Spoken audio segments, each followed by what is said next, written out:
السلام عليكم. لا تنسوا الإعجاب بالفيديو والاشتراك في القناة تشجيعا لنا لنستمر بنشر المزيد إن شاء الله. La chèvre de Monsieur Seguin. Monsieur Seguin n'avait jamais eu de bonheur avec ses chèvres. Il les perdait toutes de la même façon. Un beau matin, elles cassaient leurs cordes, s'en allaient dans la montagne et là-haut, le loup les mangeait.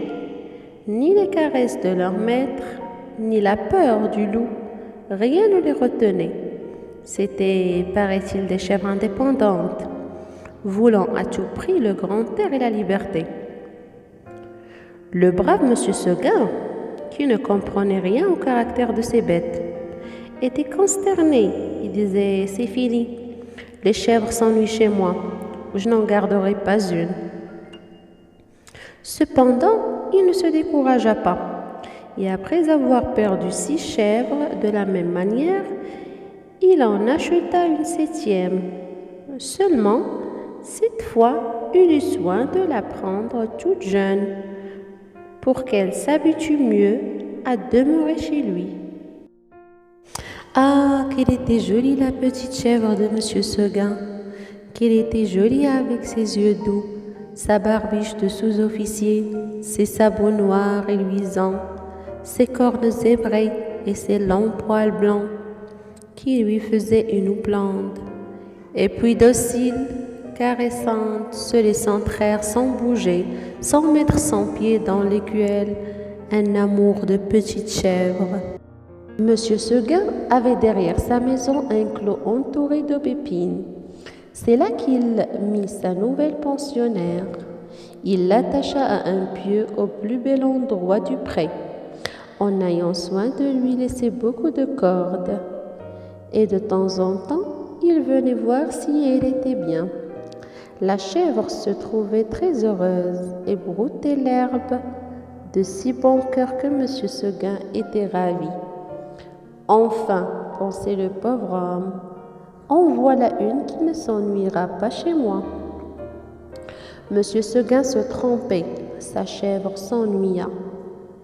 Un jour, elle se dit en regardant la montagne: comme on doit être bien là-haut!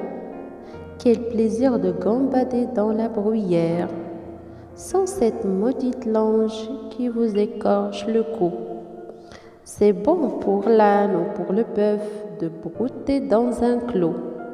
Les chèvres, il leur faut du large. À partir de ce moment, l'herbe du clos lui parut fade. L'ennui lui vint, elle maigrit, son lait se fit rare. C'était pitié de la voir tirer tout le jour sur sa lange, la tête tournée du côté de la montagne, la narine ouverte et faisant mais tristement. Monsieur Seguin s'apercevait bien que sa chèvre avait quelque chose, mais il ne savait pas ce que c'était. Un matin, comme il achevait de la traire, la chèvre se retourna et lui dit dans son patois: écoutez, Monsieur Seguin, je me languis chez vous. Laissez-moi aller dans la montagne. Ah mon Dieu, elle aussi? Cria Monsieur Seguin stupéfait. Et du coup, il laissa tomber son écuelle, puis s'asseyant dans l'herbe à côté de sa chèvre. Comment, Blanquette, tu veux me quitter? Blanquette répondit: oui, Monsieur Seguin. Est-ce que l'herbe te manque ici? Oh non, Monsieur Seguin, tu es peut-être attaché de trop court. Veux-tu que j'allonge la corde? Ce n'est pas la peine, Monsieur Seguin, alors. Qu'est-ce qu'il te faut? Qu'est-ce que tu veux? Je veux aller dans la montagne, Monsieur Seguin. Mais malheureuse, tu ne sais pas qu'il y a le loup dans la montagne? Que feras-tu quand il viendra? Je lui donnerai des coups de corne, Monsieur Seguin. Le loup se moque bien de tes cornes. Il m'a mangé des biques autrement encornées que toi. Tu sais bien, la vieille renaude qui a été ici l'an dernier, une maîtresse chèvre, forte et méchante comme un bouc. Elle s'est battue avec le loup toute la nuit. Puis le matin, le loup l'a mangé. Pécaire, pauvre Renaud. Cela ne fait rien, monsieur Seguin. Laissez-moi aller dans la montagne. Bonté divine, dit monsieur Seguin. Mais qu'est-ce qu'on leur a donc fait à mes chèvres? Encore une que le loup va me manger. Eh bien non, je te sauverai malgré toi, coquine. Et de peur que tu ne rompes ta corde, je vais t'enfermer dans l'étable et tu y resteras toujours. Là-dessus, monsieur Seguin emporta la chèvre dans une étable toute noire, dont il ferma la porte à double tour. Malheureusement, il avait oublié la fenêtre, et à peine eut le dos tourné que la petite s'en alla. Quand elle arriva dans la montagne, ce fut un ravissement général. Jamais les vieux sapins n'avaient rien vu d'aussi joli. On la reçut comme une petite reine. Les châtaigniers se baissaient jusqu'à terre pour la caresser du bout de leurs branches. Les genêts d'or s'ouvraient sur son passage et sentaient bon tant qu'ils pouvaient. Toute la montagne lui fit fête. Plus de cordes, plus de pieux. Rien qui l'empêcha de gambader, de brouter à sa guise. C'est là qu'il y en avait de l'herbe, jusque par-dessus les cornes. Et quelle herbe, savoureuse, fine, dentelée, faite de 1000 plantes. C'était bien autre chose que le gazon du clos. Et les fleurs d'ambre, de grandes campanules bleues, des digitales de pourpre à l'encalice, toute une forêt de fleurs sauvages débordant dessus capiteux. La chèvre blanche à moitié ivre se vautrait là-dedans, les jambes en l'air et roulait le long des talus, pêle-mêle avec les feuilles tombées et les châtaignes. Puis tout à coup, elle se redressait d'un bond sur ses pattes. Hop, la voilà partie, la tête en avant, à travers les maquis et les buissières, tantôt sur un pic, tantôt au fond d'un ravin, là-haut, en bas, partout. On aurait dit qu'il y avait 10 chèvres de monsieur Seguin dans la montagne. C'est qu'elle n'avait peur de rien, la Blanquette. Elle franchissait d'un saut de grand torrent qui l'éclaboussait, au passage de poussière humide et d'écume. Alors, toute ruisselante, il la laissait tendre sur quelques roches plates et se faisait sécher par le soleil. Une fois, s'avance au bord d'un plateau une feuille de cytise aux dents. Il aperçut en bas, tout en bas dans la plaine, la maison de monsieur Seguin avec le clos derrière. Cela la fit rire aux larmes. « Que c'est petit, dit-elle. Comment ai-je pu tenir là-dedans? Pauvrette de se voir si haut perché. Elle se croyait au moins aussi grande que le monde. » En somme, ce fut une bonne journée pour la chèvre de monsieur Seguin. Vers le milieu du jour, en courant de droite et de gauche, elle tomba dans une troupe de chamois en train de croquer une lambrusque à belles dents. Notre petite coureuse en robe blanche fit sensation. On lui donna la meilleure place à la lambrusque. Tout à coup, le vent fraîchit, la montagne devint violette. C'était le soir, déjà, dit la petite chèvre, et elle s'arrêta fort étonnée. En bas, les champs étaient noyés de brume.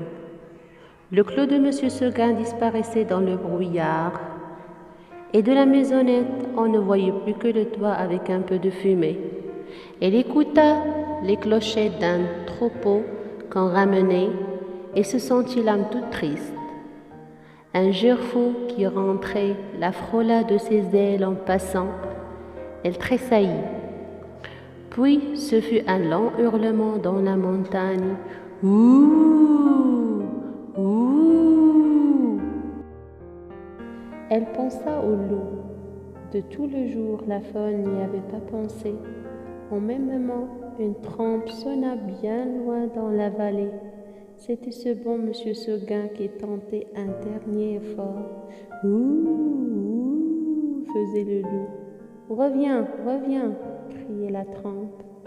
Blanquette eut envie de rentrer, mais se rappelant le pieu, la corde, la haie du clos, elle pensa que maintenant elle ne pourrait plus se faire à cette vie et qu'il valait mieux rester.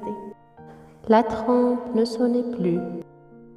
La chèvre entendit derrière elle un bruit de feuilles. Elle se retourna et vit dans l'ombre 2 oreilles courtes toutes droites, avec des yeux qui reluisaient. C'était le loup, énorme, immobile, assis sur son train de derrière. Il était là, regardant la petite chèvre blanche et la dégustant par avance. Comme il savait bien qu'il la mangerait, le loup ne se pressait pas. Seulement, quand elle se retourna, il se mit à rire méchamment. « Ha, ha, ha, petite chèvre de Monsieur Seguin !» Et il passa sa grosse langue rouge sur ses babines d'amadou.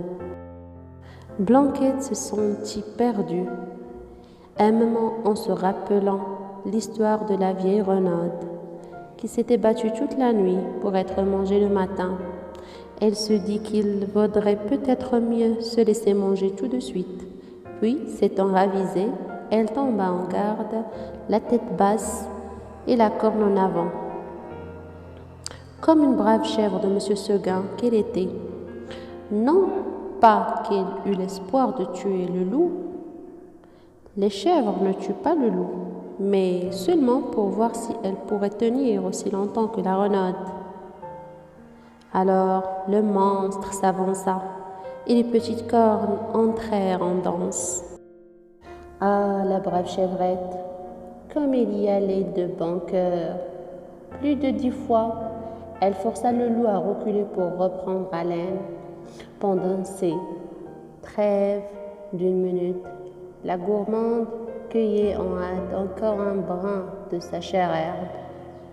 Puis elle retournait au combat la bouche pleine. Cela dura toute la nuit. De temps en temps, la chèvre de Monsieur Seguin regardait les étoiles danser dans le ciel clair et elle se disait « Oh, pourvu que je tienne jusqu'à l'aube !» L'une après l'autre, les étoiles s'éloignirent. Blanquette redoubla de coups de corne, le loup de coups de dents. Une lueur pâle parut dans l'horizon. Le chant d'un coq enroué monta d'une métairie. « Enfin, dit la pauvre bête, qui n'attendait plus que le jour pour mourir. » Et elle s'allongea par terre dans sa belle fourrure blanche, toute tachée de sang. Alors le loup se jeta sur la petite chèvre et la mangea.